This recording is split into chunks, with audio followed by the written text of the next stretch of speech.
Dios, venimos a este lugar agradecidos. Son nuestras casas, es nuestro hogar, Señor. Y te damos gracias porque has sido bueno, Señor. Hoy te pedimos, como eres un Dios vivo, háblanos, guíanos, Señor, enséñanos, Señor. Y por favor, Señor, mueve nuestro corazón a donde usted quiere que nosotros estemos. Por favor, Señor, planta en nuestro corazón lo que usted necesita que ahí viva, Señor. En el nombre de Cristo oramos, con el poder del Espíritu Santo y bajo la promesa del Padre. Amén y amén. Abra su Biblia, por favor, mi hermano, mi hermana. Vamos a estar en Marcos capítulo 8. Hoy nos encontramos en la sección número 17 de esta serie. Hoy nos enfrentamos a la parte número 17 de esta serie que estamos haciendo en el Evangelio de Marcos. De hecho, nos encontramos a la mitad del Evangelio.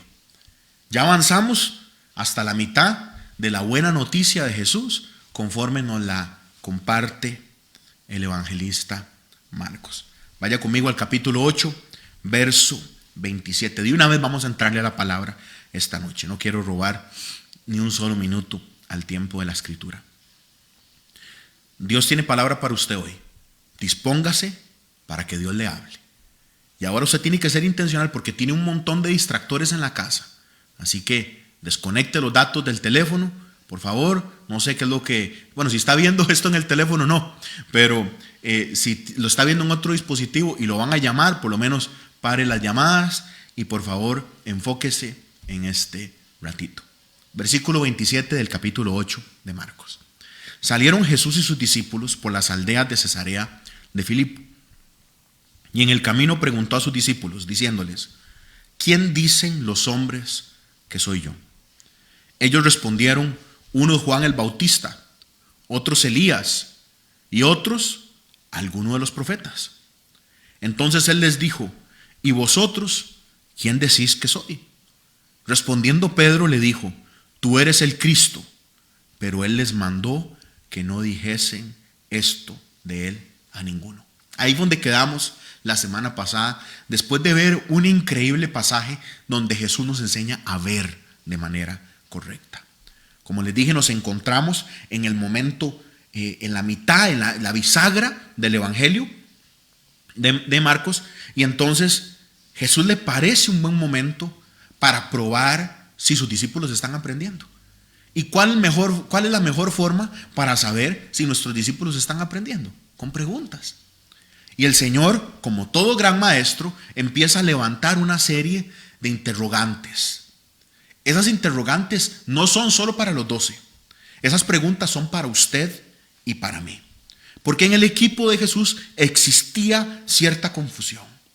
Si Jesús es un profeta, si Jesús es un gran predicador, un gran rabino, o inclusive algunos decían de que podía ser Juan el Bautista, lo cual es una locura porque la gente en algunos momentos pudo ver a Juan el Bautista y a Jesús en un mismo lugar. Pero existía ese tipo de confusión de quién era Cristo. Hermanos, el mundo siempre va a tener una opinión de quién es Jesús. Jesús es alguien de amor, Jesús es un buen maestro, Jesús es un buen líder, Jesús es aquello o lo otro. El mundo siempre va a tener una opinión de quién es Jesús. Pero el punto número 1 que quiero dejar en su corazón esta noche que estamos estudiando este pasaje es este: ¿quién es Jesús para usted? Y pocas preguntas son tan importantes como esta. Es más, la respuesta correcta a esta pregunta es el Everest. Es la cumbre más alta a la cual podríamos en algún momento accesar. Contestar esta pregunta de manera correcta va a implicar si nosotros vivimos o morimos. La respuesta de cada ser humano a esta pregunta lo va a determinar todo. ¿Quién es Jesús? ¿Una filosofía, una idea, un hombre, un redentor, un señor? ¿Quién es Jesús? Es una pregunta importantísima. Y Pedro la contesta de manera preciosa. Tú eres el Mesías.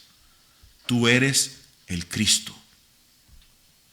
Tú eres el ungido. Y ahí vimos la semana pasada que Jesús le dice a Pedro, excelente, y lo vemos en otros de los pasajes, excelente, muy buena respuesta, pero esa respuesta no es suya, esa respuesta se la reveló el Padre. Y estamos hablando en esa misma línea con respecto a aprender a ver. ¿Por qué me estoy devolviendo estos versículos que ya estudiamos en esta noche? Porque me parece muy importante recordarlos para que nos sirva como plataforma para el evento que viene. Recuerden que la escritura no está dividida en la forma en la que la Biblia hoy la dividen para que sea más fácil la lectura. La escritura está apuntada, por decirlo así. La Biblia corta un poco lo que estaba sucediendo, la forma en la que se acomodó para que usted y yo lo podamos leer fácilmente. Porque el verso 31 está muy ligado a esto que acabamos de leer. Y comenzó a enseñarles, dice el verso 31. ¿Puede imaginarse usted tener a Jesús por maestro? ¿Puede imaginarse usted tener a Jesús enseñándole las profecías, enseñándole el Antiguo Testamento? Espectacular. Y comenzó a enseñarles que le era necesario al Hijo del Hombre padecer mucho y ser desechado por los ancianos, por los principales sacerdotes y por los escribas, y ser muerto y resucitar después de 3 días. Esto los discípulos nunca lo entendieron. De hecho, sabemos, así como un hecho, de que nunca lo entendieron. La confusión después de la muerte de Jesús fue enorme. Pero vea cómo nos dice Marcos en el verso 32. Esto se los decía claramente. Jesús se sentó con su equipo y le dijo, esto es lo que me va a pasar. Los ancianos me van a vender. Los ancianos me van a tratar de matar. Los líderes religiosos van a tratar de destruirme. Y lo van a lograr. Me van a llevar a una cruz y voy a morir. Pero voy a resucitar al 3er día. Y Marcos nos dice que Jesús lo enseñaba claramente. Y entonces sucede lo siguiente. Entonces Pedro lo tomó aparte y comenzó a reconvenirle. La idea de que un Mesías sufra no calza en la mente de Pedro. La idea de que Jesús, siendo el Mesías, tenga que pasar por dificultades no cuadra en la mentalidad de Pedro. Así como en la mente del cristiano del siglo XXI, pasar por dificultad y prueba no calza dentro de una imagen supuesta de bendición. Porque ¿quién quiere sufrir? Es más, hay movimientos completos en el mundo que se llaman pare de sufrir, que se trata de dejar el sufrimiento, porque para el mundo sufrir es locura. Y entonces Pedro toma aparte a Dios, a Jesucristo, y empieza a regañarlo. Ubique eso. Empieza a reconvenirle, dice mi versión. Otras versiones dice, empiezan a hablarle fuerte, porque la palabra que está utilizada aquí en el original es la misma palabra que Jesús utilizó en ocasiones con demonios, cuando les daba una orden diciendo, no expongan que yo soy el Cristo. Y esta misma palabra ubica a Marcos al decir que Pedro se lo llevó aparte, lo sacó de donde estaban y empezó a regañarlo, utilizando un mismo verbo que Jesús utilizó para regañar y callar a varios de los demonios con los cuales él se encontró. ¿Usted se imagina? El término que se está usando aquí es duro. ¿Y sabe qué es lo rico de esto? Que este término no lo pone Marcos de una manera fortuita. Este término lo pone dictado de la boca de Pedro. Pedro es el que reconoce lo que hizo, que agarró a Jesús, lo llevó aparte al Redentor del mundo y empezó a regañar a Dios. Y le trató de enseñar cómo es que se hacen las cosas. Vemos a un Pedro en unos versículos anteriores lleno del Espíritu, diciendo que Jesús es el Mesías. Y vemos un Pedro ahora diciéndole a Jesús, literalmente, si lo tradujéramos, literalmente es, Jesús, haga silencio, Jesús, cállese. En un momento declarando que Jesús es el Mesías y en otro momento diciéndole a Dios que se calle. Verso 33. Síganme en la escritura porque nosotros lo que hacemos en Amor en Acción es leer la Biblia y lo que yo hago es explicarla. Eso es lo que hacemos. Si no tienes la Biblia a la par, no vas a crecer lo necesario. Verso 33. Pero él, volviéndose y mirando a los discípulos, reprendió a Pedro, diciendo: quítate de delante de mí, Satanás. Un verso muy conocido. Porque no pones la mira en las cosas de Dios, sino en las de los hombres. Hermanos, yo he escuchado a pastores decir que Satanás entró en Pedro. No, hermanos, no era que Pedro estaba poseído. El enemigo no puede tomar control de una persona que tiene el Espíritu. Y esto lo hemos hablado muchas veces anteriores. Si usted tiene dudas sobre esto, nada más nos escribe y le enviamos los documentos. No es que Pedro estaba poseído. Es que Pedro estaba siendo adversario al plan de Dios. Pedro tiene un gran problema y lo vemos en toda la Biblia. Una incapacidad de formular sus palabras de manera correcta, al igual que usted y yo. Así como le decimos, palabras que está dándole a Jesús son contrarias al propósito de Dios. Son contrarias al plan de Dios. Hermano, Jesús ya había vivido esto. Y no sabemos cuántas veces. La Biblia nos recuerda una vez. Cuando él está ayunando en el desierto 40 días, Satanás llega y le dice: ¿usted quiere salvar al mundo? Voy a parafrasearlo. ¿Usted quiere salvar al mundo? ¿Usted quiere que las ciudades caigan rendido a sus pies? ¿Usted quiere que todo el mundo encuentre redención? Bueno, póstrese y adóreme. Y yo le doy todas las ciudades. Y yo le doy todo el mundo. Usted tiene hambre, deme adoración. Y yo le voy a dar todo lo que usted necesita. Ya el enemigo se había presentado delante de Jesús. Y la Biblia nos dice claramente que el diablo lo dejó por un tiempo. Eso significa que Jesús fue constantemente tentado. Y Jesús, en medio de las palabras de Pedro, reconoce un tinte, un sabor, una intención. Hay otro camino. Hay otra forma de cumplir el propósito de Dios. Ya el enemigo se lo había dicho. ¿Para qué una cruz? Eso lo podemos inferir de todas las opciones que le da el enemigo para ser rey del mundo. Y entonces Jesús huele entre la conversación con Pedro un poquito de la intención del enemigo de desviarnos del propósito de Dios. Y es en ese momento donde le dice: quítese de mí, quítese de delante mío, Satanás. Esa voz que trata de sacarnos del plan de Dios, esa voz que trata de desviarnos de la intención que tiene Dios para con nosotros.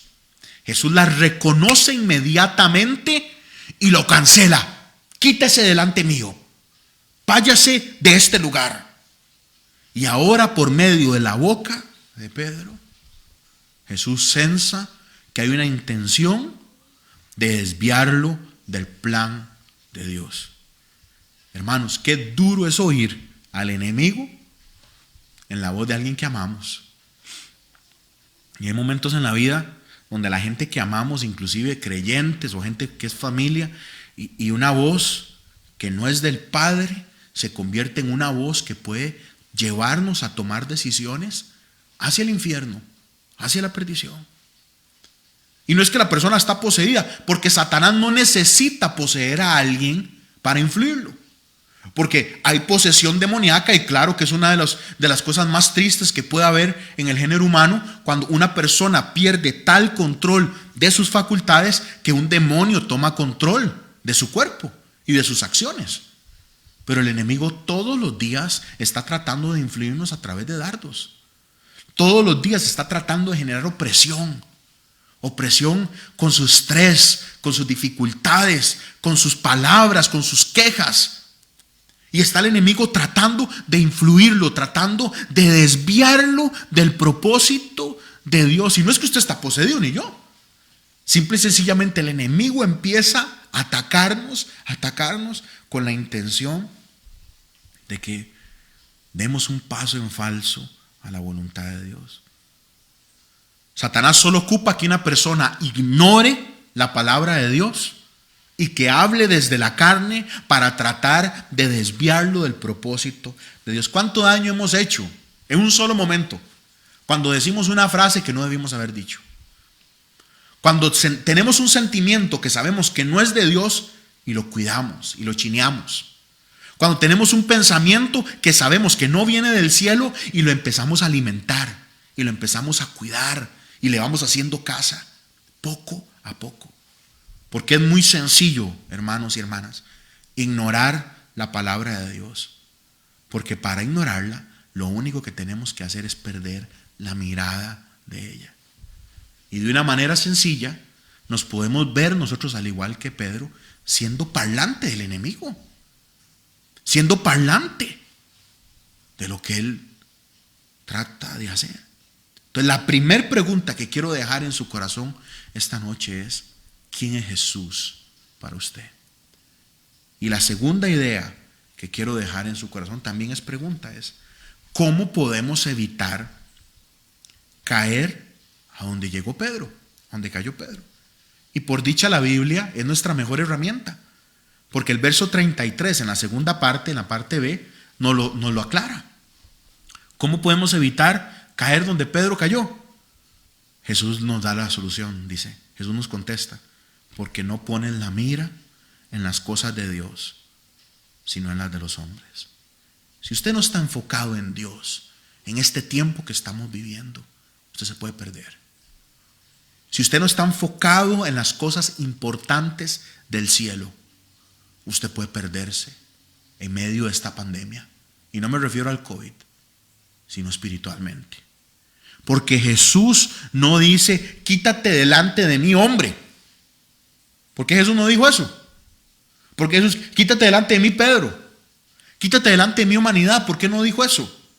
Le dijo: quítate delante de mí, Satanás. Quítate delante de mí porque me eres adversario. ¿Por qué Jesús dijo eso? Porque olvidamos que el mundo está bajo el dominio del enemigo. Y no es mi opinión, es lo que la Escritura nos enseña. Es lo que dice Efesios capítulo 2, verso 2.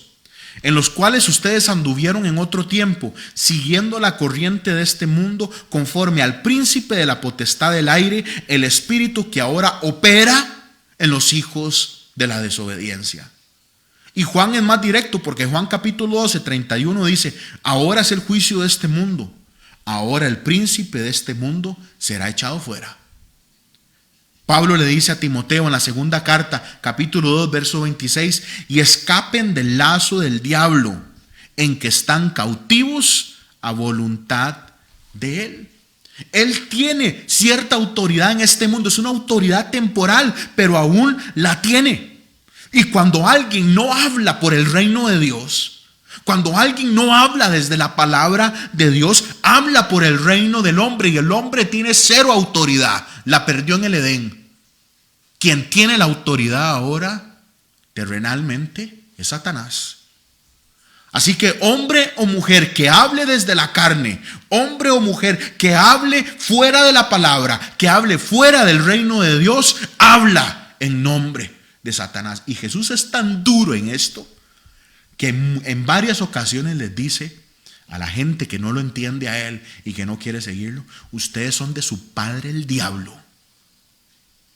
¿Usted se imagina escuchar esa frase del Salvador del mundo? Esto es grande, hermanos, porque no está poniendo Pedro su mente en las cosas de Dios, se enfoca en lo humano, y Dios le dice, Jesús le dice: quítese de mí, Satanás, quítese de mí, adversario. Hablarle al reino de Dios con voces desde la carne son igual a problemas. Pedro llega y le habla a Jesús, que es representante del reino de Dios, y habla desde su carne. Cualquiera podría decir: es bondad, es amor, es lo que quiere, es que no sufra. No, el propósito de Dios es inviolable, es inviolable. Vea lo que dice Isaías 55:8. porque mis pensamientos no son sus pensamientos, ni sus caminos, mis caminos, dijo Yahweh, dijo Jehová. Hermanos, es en este capítulo donde el tono de Cristo cambia, donde sus frases traen un peso brutal, donde sus expectativas, donde sus peticiones son grandes, iglesia.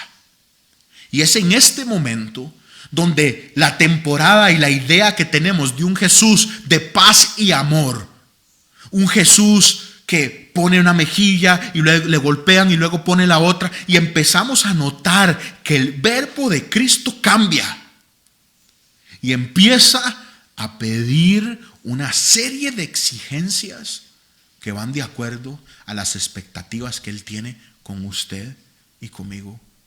Si usted no está cimentada en el reino de Dios, si usted no está cimentado en el reino de Dios, no es de Dios, no perteneces a Dios.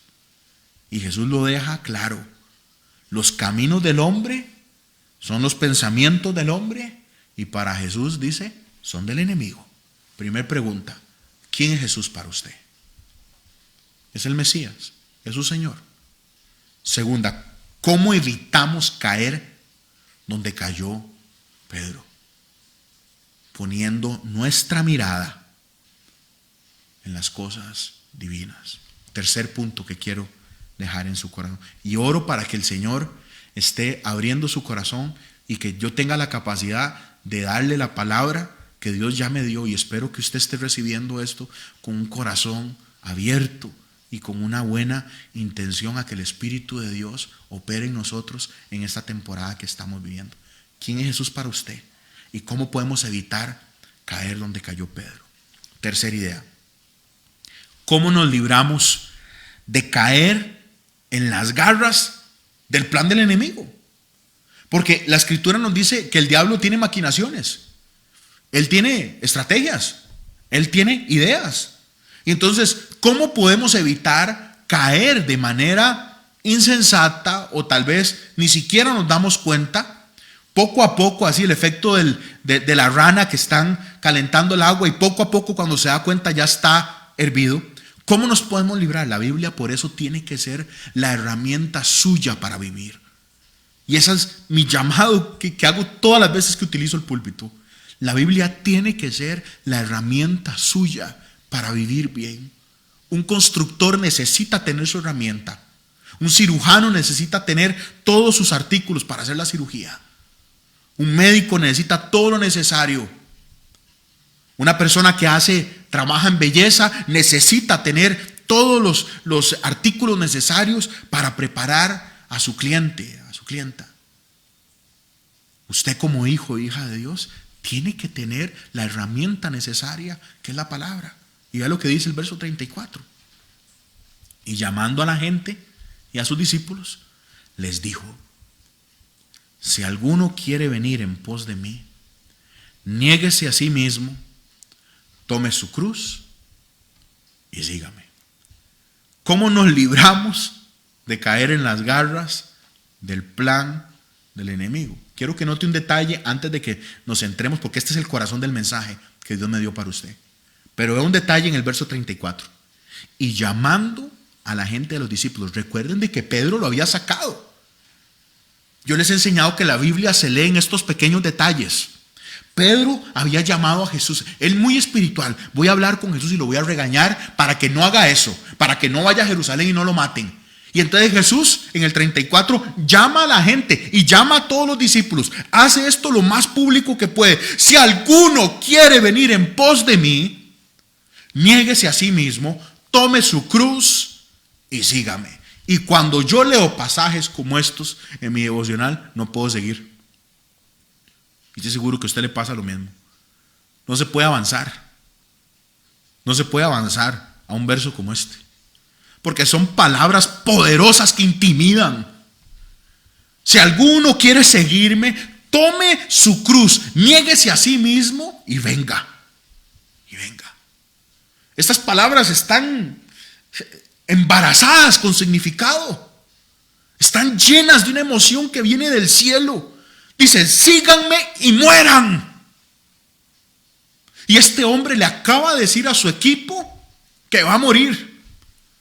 Acaba de sentar a estos chavalos y les dice, ¿sabe qué es lo que va a pasar? Los ancianos me van a entregar, los fariseos me van a matar, Pilato va a hacer esto, Herodes va a hacer lo otro, van a agarrar y va a suceder, porque dice Marcos que lo hizo claramente. Jesús sentó a su equipo y se los enseñó. Les dijo, me van a traicionar, me van a matar, me van a colgar de una cruz. Y ahora Jesús le dice a su equipo, si alguno quiere seguirme, tiene que hacer lo mismo. Y nosotros vivimos un tiempo donde se predica prosperidad. Y nosotros vivimos un tiempo donde se predica sanidad y superfe y bendición tras bendición y victoria tras victoria, y no han leído la Biblia. Ese no es el evangelio de Jesucristo. Ese no es el evangelio de Jesucristo. Y Jesús le dice a su equipo, ¿quieren seguirme? Vengan y mueren. Vengan y mueran. Jesús le dice a usted, ¿quiere seguirme? Venga y muera. ¿Cuál es el antídoto para ser canal del enemigo? Fue la pregunta que le hice. ¿Cuál es el antídoto para evitar ser voz del enemigo, aunque seamos creyentes, como le pasó a Pedro? ¿Cuál es el antídoto para empezar a dar pasos espirituales en el propósito de Dios y no en el de los hombres y no en el de Satanás? Aquí está el antídoto. En el verso 34. Y llamando a la gente y a sus discípulos. ¿Qué es lo que quiere la gente? Frases emotivas, cosas para poner en Facebook, cosas para darle like. ¿Qué es lo que quiere la gente? Que los pastores le digan lo que quieren. ¿Qué es lo que quiere la gente? Sentirse acurrucadito. ¿Qué es lo que quiere la gente? Frases hermosas, cosas que me ayuden a enfrentar el día, cosas lindas. Y Jesús le dice, ¿ustedes quieren seguirme? Ustedes dicen que me aman. Usted acaba de decir que yo soy el Cristo. Le está hablando Pedro. ¿Quiere seguirme? Venga a morir. Y ese es el llamado que Jesús nos hace hoy. Porque ¿qué quiere decir negarse a sí mismo? ¿Qué quiere decir negarse a sí mismo? Negarse a sí mismo es cuando nos rendimos a Cristo y decidimos seguir su voluntad.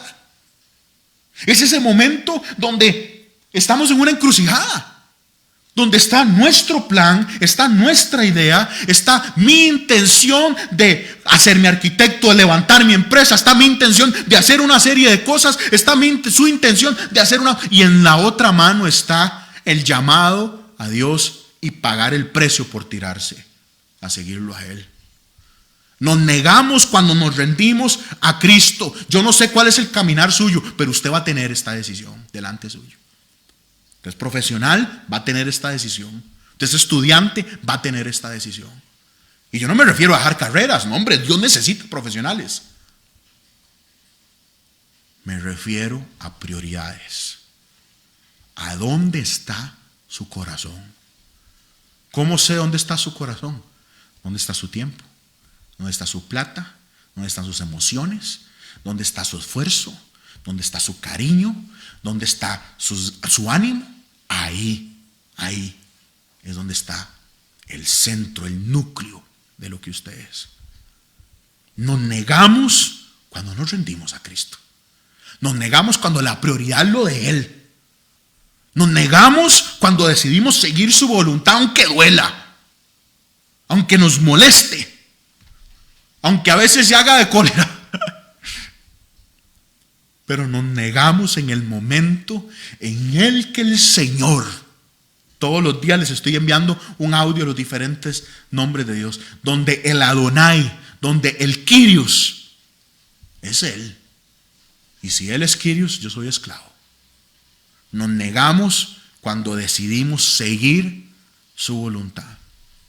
¿Pero qué es lo que quiere el cristianismo? Modas, eventos, mantenimiento, besitos, momentos, cultos, emociones. ¿Qué es lo que quiere el cristianismo ahora? Comodidad, que me hagan sentir bien. No me gusta este líder que me pusieron. No me gusta aquello otro. No me gusta aquella cosa. ¿Qué es lo que quiere el cristianismo ahora? Cosas cómodas. No me motiva, no me agrada, no me nace. Yo he estado con creyentes que me dicen no me nace. No lo siento, no me fluye. ¿Cómo? ¿A qué estamos jugando? ¿A qué estamos jugando?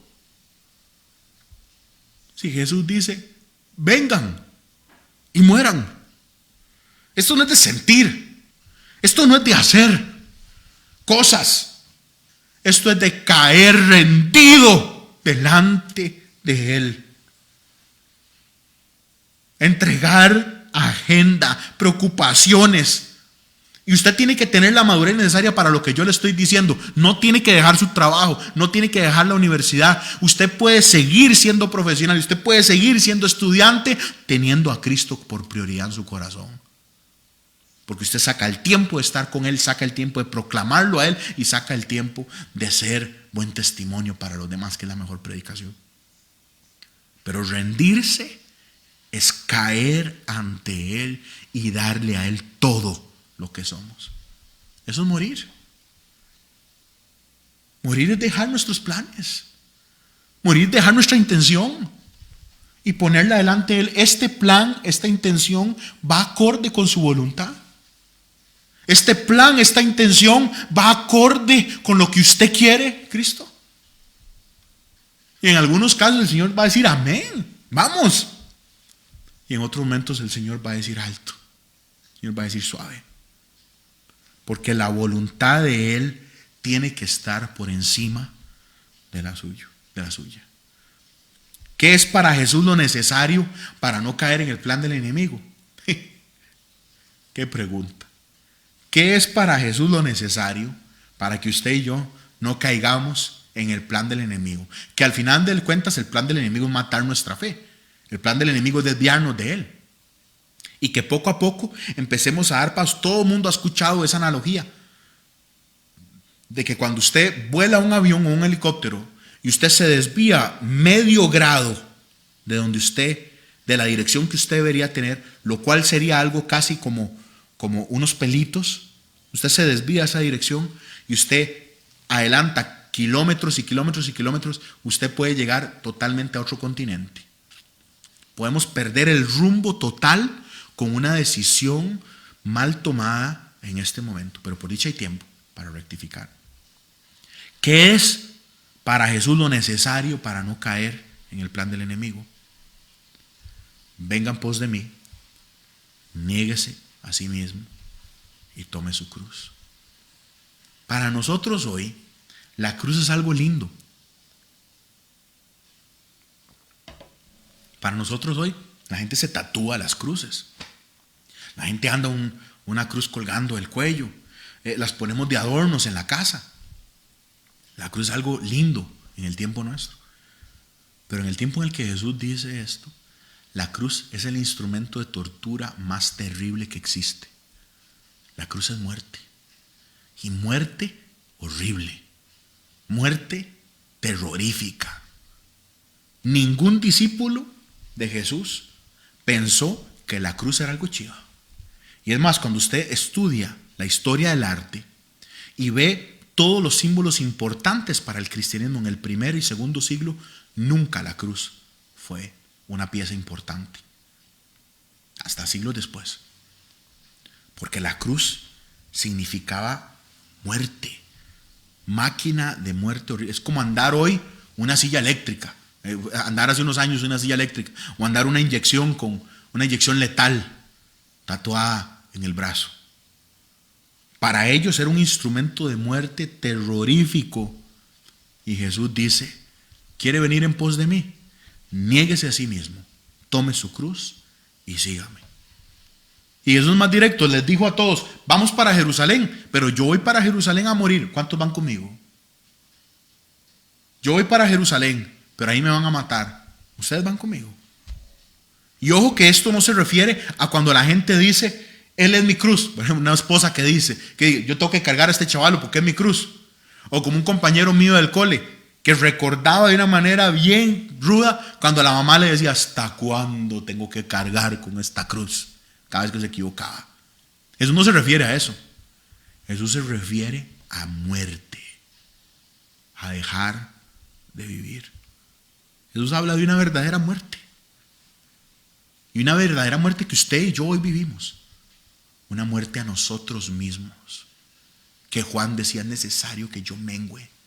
Es necesario que yo me haga cada vez más pequeño para que Él crezca. Cuando nosotros empezamos el centro educativo, hace un poquito más de 6 años, el programa más fuerte que teníamos era la guardería. Y hubo un año que teníamos casi 60, 70 chicos en guardería. Y habían muy poquitas maestras. Y entonces yo llegaba a apoyar con los devocionales o con alguna clase de inglés a los grupos grandes de guardería al principio. Y todos los teníamos en salones grandes. Y entonces yo me empecé a encariñar con los chiquillos, claramente. Y entonces Santiaguito hoy está cumpliendo 9 años. Hoy, para que ustedes sepan, la familia que lo quiere mucho de la iglesia, Santi hoy está cumpliendo 9 añitos. Y si yo le estoy diciendo de que cuando empezamos la guardería fue hace 6, un poquito más, Santi tenía por ahí 3 añitos cuando la iniciamos. Y entonces había una serie de chiquillos que ya se encariñan con uno y que salen corriendo cuando me veían. Profe Arturo, y venían y me agarraban y digamos los que se recuerdan, tal vez ahí está Yajaira escuchando esto, o inclusive Graysita, y recordarán ese momento donde todos los chiquillos venían corriendo a abrazarnos. Y entonces venían las chiquillas: profe Arturo, y me abrazaban y besos, y eso a mí me encantaba, me emociona cada vez que yo puedo hacer eso. Pero siempre Santiago llegaba en carrera y se me agarraba de una pata, de una pierna, y me decía: mío, papá mío, todo celoso de que otros llegaran a abrazarme. Porque desde que nacemos pensamos en cómo hacer que las cosas sean nuestras. Que el tiempo sea mío, que mi esfuerzo sea total y absolutamente mío, que mi dinero sea mío, que mis fuerzas sean mías. Y en el reino de Dios y en el reino de los cielos es al revés, hermanos. Funciona de manera opuesta. Porque así somos nosotros todos en la carne. Todos llegamos un momento a Jesús, Él nos salva, nos llena del Espíritu, y el Espíritu Santo empieza a trabajar en nosotros para que dejemos de decir mío y digamos ahora es de Él. Ya dejar de decir: mi tiempo no es solo mío, mi tiempo le pertenece. Ay, hermanos, pero hay que pedirle a alguien un favor.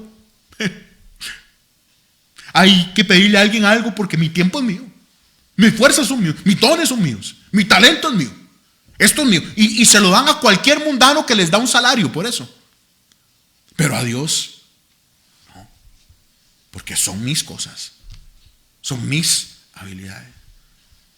Y somos como chiquillos de guardería. Mío. Mi plata. Mi tiempo. Mis cosas. Y olvidamos que el evangelio es que ya nosotros no somos de nosotros, sino que somos de Él. Son sus fuerzas. Esto yo sé que es rudo y no es el tema hoy. Es su dinero. Es entregarse. Pablo decía: ofrézcanse como un sacrificio vivo. ¿Qué está diciendo Pablo? Todo lo que soy me pertenece. ¿Qué es lo que dice el mundo hoy? Mío, mi vida, mi cuerpo. Yo decido sobre mi cuerpo, aunque haya otro ser viviente adentro. Yo decido sobre mi cuerpo, mis células. ¿Qué dice el mundo ahora? Mi sexualidad, yo decido. Yo hago con mi sexualidad lo que quiero. ¿Qué dice el mundo? Mis derechos, mis cosas, nadie se meta. Cuando la cruz es totalmente lo opuesto. Es rendirse, es sacrificio.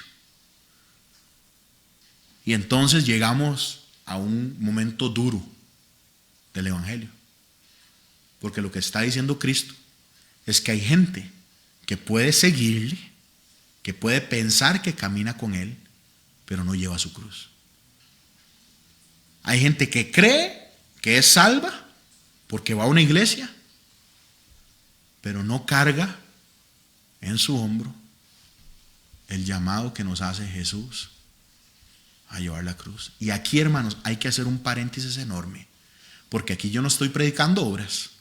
Aquí yo no estoy predicando de que hay que hacer las cosas. Hermanos, el tema no es hacer. Ya lo hemos visto un montón de veces. Gente va a llegar delante de Dios y va a decir: hice lo otro, hacía iglesias, levantaba cosas, oraba y los demonios huían, hacía sanidades. Y Jesús les va a decir: ¿ustedes quiénes son? Aquí el tema no es hacer. Aquí el tema es rendirse ante Él. Y yo espero que su espíritu esté recibiendo lo que yo estoy compartiendo esta noche. Yo espero que su espíritu esté dispuesto a recibir lo que Dios nos está dando esta noche, porque me lo está dando a mí también. Es sacrificio no para ganar algo, hermanos. Es imposible que nosotros hagamos cosas para ganar ni siquiera una peseta de la salvación. No hay nada que usted y yo podamos hacer, ni siquiera para lograr algo pequeñito, una pequeña factura en nuestra vida. No hay nada que nosotros podamos hacer. Es sacrificio para caminar en el rumbo que trazó nuestro Redentor.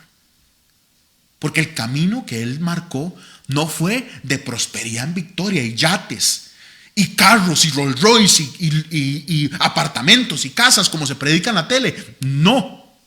El camino que Jesús marcó es el camino del sacrificio. Es el camino de entregarse. Así que la pregunta hoy es: ¿está usted rendida delante de Él? ¿Está usted rendido delante de Él? Y esta pregunta es enorme. Es enorme. Es gigante. Usted puede estar caminando cerquita de Jesús, pero puede ser que todavía no esté rendido ante Él. Llevar la cruz es dejar que Él sea la voz cantante en su vida, la prioridad de su tiempo, la prioridad de sus fuerzas. ¿Qué estoy diciendo yo? Que la familia no, hermanos. La familia hay que cuidarla, el trabajo hay que cuidarlo, pero hay que saber ubicar a Dios en el lugar correcto. ¿Quién es Jesús para usted? Fue la primera pregunta. Solo usted puede contestarlo, mi hermano, mi hermana. ¿Cómo podemos evitar caer donde Pedro cayó? Ponemos la mira en las cosas de Dios, no en la de los hombres. ¿Cómo nos libramos de caer en las garras del plan del enemigo? Fue la tercera idea que quise dejar hoy. Jesús nos la contesta: venga en pos de mí, niéguese a sí mismo, tome su cruz y empiece a caminar detrás mío y sígame. ¿Cómo nos libramos de caer en la agenda del enemigo? Cruz, cruz, rendirse. Tan fácil decir y tan rudo actuarlo. Toma toda una vida que lo logremos. Y ahí es donde el cristianismo se hace real. Ahí es donde el cristianismo se convierte en una lucha nuestra. Ya no hay que echarle la culpa al diablo, ya no hay que echarle la culpa a lo demás. Es nosotros. Es nosotros. ¿Es Jesús realmente mi Señor? ¿Soy yo realmente esclavo de Cristo? ¿Soy yo realmente? La palabra en griego es doulos. Y la palabra doulos es interesante porque lo que da a entender es que cuando alguien se convertía en esclavo, podía haber llegado por diferentes formas a ser esclavo. Una de ellas pudo haber sido una deuda que no pagó.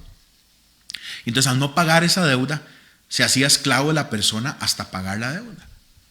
Pero la ley decía que después de 6 años de servicio debía ser liberado en el año 7º. Pero ¿qué pasaba? Que algunos patrones eran tan buenos con sus siervos que los trataban de manera justa. Los trataban con honor. Y entonces algunos de estos siervos llegaban y le decían a su maestro, le decían a su jefe: hay posibilidad de que yo siga sirviéndolo a usted por vida. Y entonces este dueño de la persona lo llevaba a la puerta de la ciudad y se le hacía un hueco en la oreja como señal de que él era sirviente, pero no a fuerza, sino por decisión propia. Esa es la palabra que está usando Pablo, doulos. Porque yo decido ser un servidor del Señor para siempre. porque yo decido ser un esclavo de Él para siempre. Ahí es donde el cristianismo se hace real. Ahí es donde nuestra relación con Jesús se hace verdadera o no. Y aquí se pone el tema un poquito más espeso, en el verso 35. Porque todo el que quiera salvar su vida, la perderá. Y todo el que pierda su vida por causa de mí y del Evangelio, la salvará. Hermanos, esto es locura. Ese verso es demasiado loco, porque todo el que quiera salvar su vida la pierde. Y todo el que pierda su vida por causa de mí y del Evangelio, la salva. Ese verso es una completa locura. Porque todo lo que aprendemos, todo lo que nos dicen es que tenemos que salvar nuestra propia vida. Y es que tenemos que disfrutar nuestra vida. Hay que prender el tele para ver unos cuantos anuncios. El carro que se merece, la comida que se merece, los perfumes que debería tener. ¿Ha visto la loquera de los anuncios de los perfumes? Que son una locura. No tienen ni sentido. Porque todo eso usted lo merece, usted lo ocupa. Y el cristianismo siempre vive en la línea delgada del activismo y el sacrificio. Morir, pero morir bien. No morir y tratar de hacerlo solo yo, tratando de haciendo cosas, tratando de lograr algunas cosas, de verse, que se vea bien lo que estoy haciendo y que todo el mundo vea lo que yo estoy haciendo. O sacrificarme porque quiero que todo el mundo vea que yo soy un mártir. Hay gente que es así también, que las familias vean de que es la mártir ella de la casa. Ese tipo de sacrificio no es genuino. Pablo le dice a los Gálatas la forma correcta, en capítulo 2, verso 20. Con Cristo estoy juntamente crucificado, y ya no vivo yo, mas vive Cristo en mí. Y lo que ahora vivo en la carne, lo vivo en la fe del Hijo de Dios, el cual me amó y se entregó a sí mismo por mí. Si usted está tratando de morir a usted mismo por sus propias fuerzas, eso no funciona. Lo que está diciendo Pablo es que es la acción de Cristo, y lo vamos a ver después, que es a través del poder del Espíritu, donde entregamos la voluntad, donde entregamos el control a Él. Y Jesús dice, usted necesita entregarme todo, todo. Y ese, creo yo, que es uno de los actos de fe más grande que cada hijo o hija de Dios tendrá que hacer en algún momento de su vida.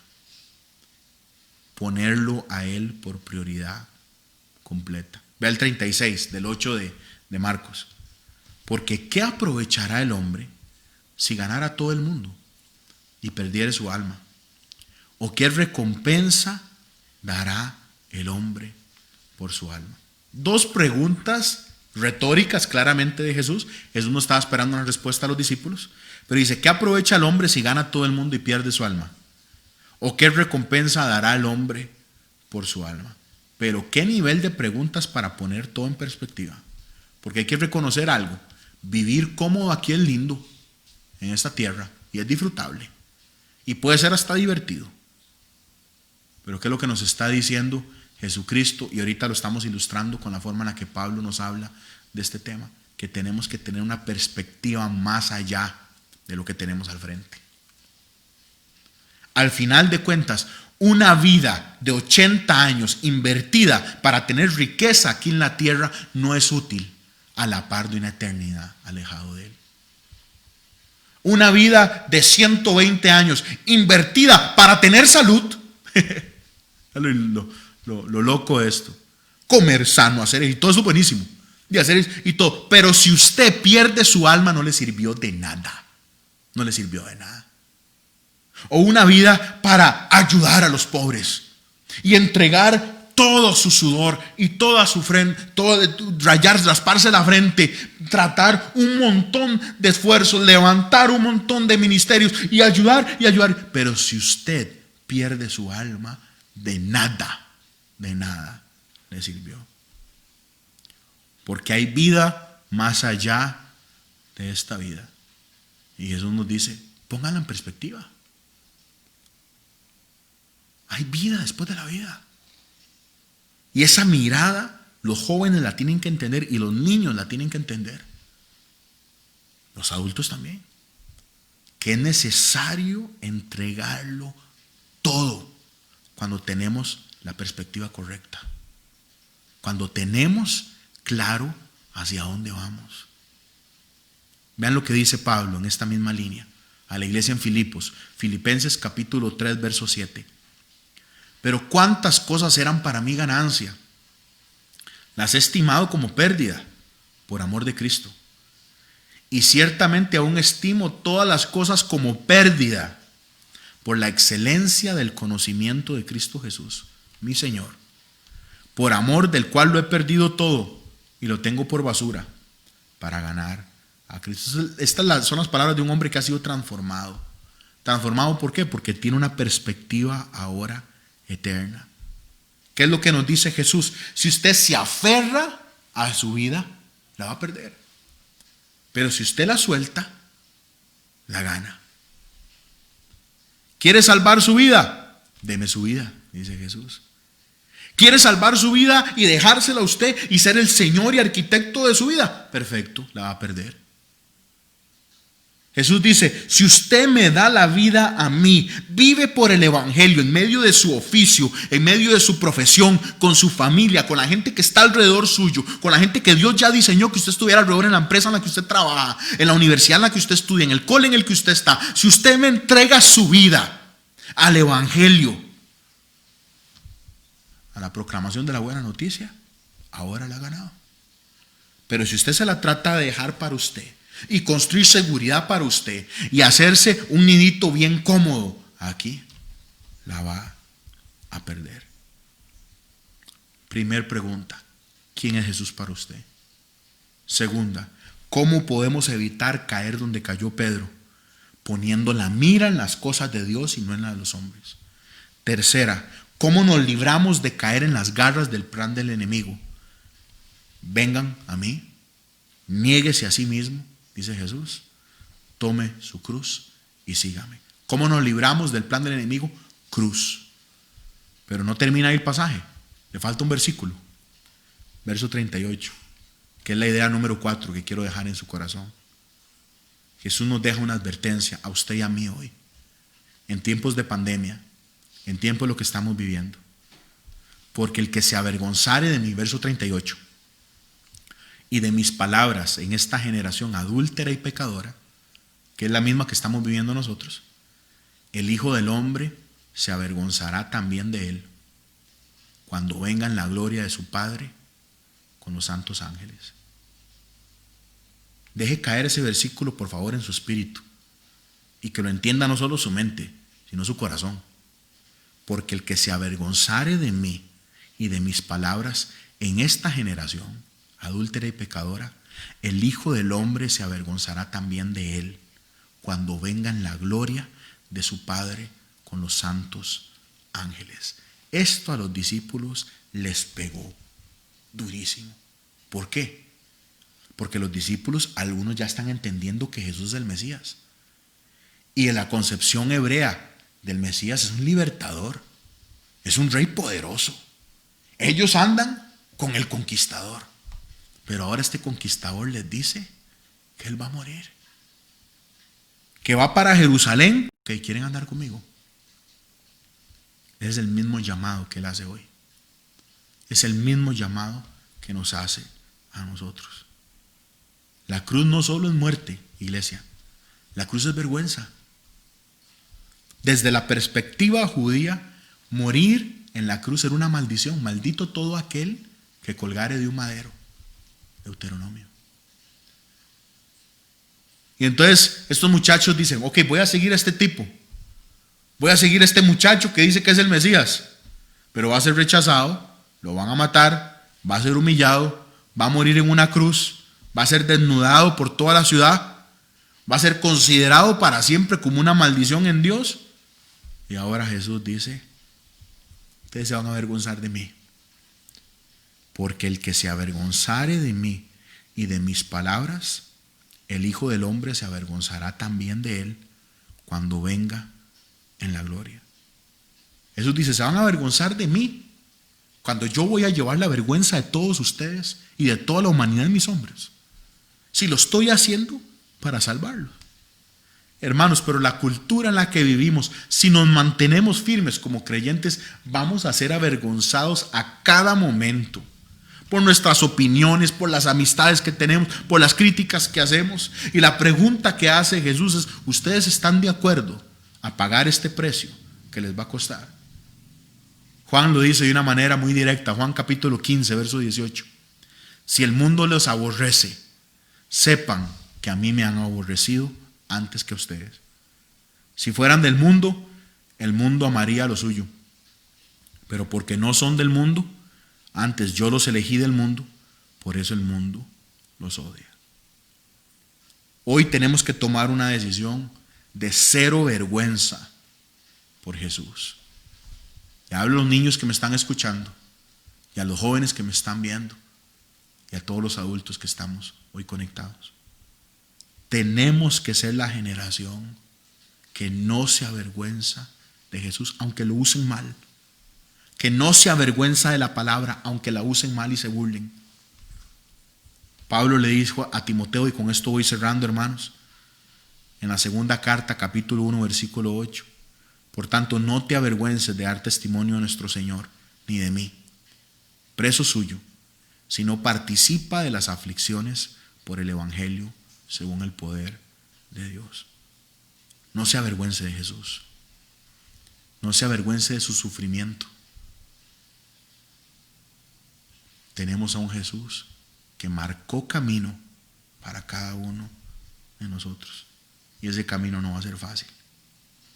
Recapitulo, hermanos. ¿Quién es Jesús para usted? ¿Cómo nos libramos de caer en la trampa que cayó Pedro? Ponemos la mirada en las cosas de Dios y no en la de los hombres. ¿Cómo nos libramos de caer en las garras del plan del enemigo? Síganme. Tomen su cruz. Niéguense a sí mismos. Vengan a mí. Y Jesús termina con una advertencia para nosotros esta noche. No se avergüence de mí. Si se avergüenza de mí, yo me avergonzaré de ustedes. Y hermanos, si es que tenemos que leer el pasaje completo, todo lo que está sucediendo en el capítulo 8. Porque recuerden que lo que vimos la semana pasada, Jesús está diciendo, escojan lo mejor. Hay gente que es ciego por estar totalmente el corazón en otro lado, como los fariseos. Hay algunos que son ciegos por la dureza de su corazón, que fue el caso de sus discípulos, que no querían entender esto. Hay otros que son cieguitos por los años que han caminado en ceguera, que fue el caso directo del cieguito que ocupaba, que Dios le sanara la visión.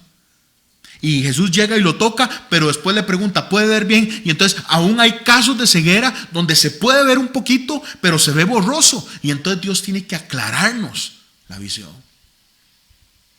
Y ese es el tono del pasaje.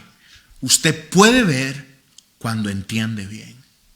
Y lo que Jesús quiere que entendamos es lo siguiente. Vea la locura que le voy a decir. Si usted muere vivo, va a morir. Pero si usted muere muerto, si usted muere vivo, va a morir. Y si usted muere muerto, va a vivir. Si usted muere en sus cosas, en sus planes, siendo usted su propio Dios, vivo a usted mismo, usted va a morir eternamente. Pero si usted muere entregando su vida a Él, haciendo que su vida sea la de Él, usted va a vivir. Porque el que muere en Cristo, resucita en Cristo. Yo quiero invitarlo a que usted cierre sus ojos esta noche. Y oro para que el Espíritu haya sido capaz de sembrar esta palabra de una manera correcta en usted. Es necesario que nosotros todos, poco a poco, menguemos. Es necesario que nosotros, poco a poco, muramos y que Él crezca. Es necesario que sus fuerzas sean las de Él, que sus planes sean los de Él. Es necesario que usted le haga preguntas a Él. Padre, ¿usted quiere que yo haga esto? Padre, usted quiere que yo haga este negocio. Padre, usted quiere que yo haga este cambio. Padre, usted quiere que yo estudie esta carrera. Padre, usted quiere que yo tenga esta novia, este novio. Padre, usted quiere que yo me case con este. Padre, usted quiere que yo levante este. Y empecemos a ser la generación que lo pone a Él por prioridad. Y decidimos negarnos a nosotros mismos para que Él sea el que crezca. Oremos, iglesia, juntos. Padre, yo te doy gracias por su palabra. Y te doy gracias por la forma en la que usted nos ha retado, Señor, a dar palabra. Porque hay pasajes, Señor, que nosotros nos brincaríamos. Hay pasajes que simple y sencillamente no los tomaríamos para dar un mensaje, Señor, un fin de semana. Pero te damos gracias por pasajes como estos, que nos retan, Señor, a vivir para ti. Que nos retan a poner en perspectiva lo que somos y lo que hacemos. Y nos retan, Señor, a poner los años que nos quedan por delante, Señor, de una forma correcta, Señor. Hoy te doy gracias, Señor, por la vida de mis hermanos y mis hermanas. Yo no quiero enseñar esto de una manera señaladora, pero no quiero quitarle la fuerza, Señor, a la intención suya con sus palabras. ¿De qué sirve ganarlo todo y al final de cuentas perder el alma?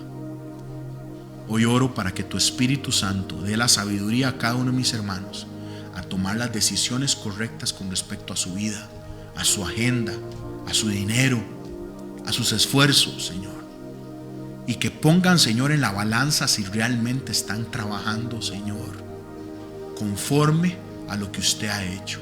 Y no trabajando, Señor, para alcanzar algo, para lograr algo, no, sino para seguir las pisadas suyas y poder llamarlo usted maestro. Yo lloro para que cada uno de nosotros tenga la fuerza y la valentía de pagar el precio, Señor, de llamarnos hijos de Dios.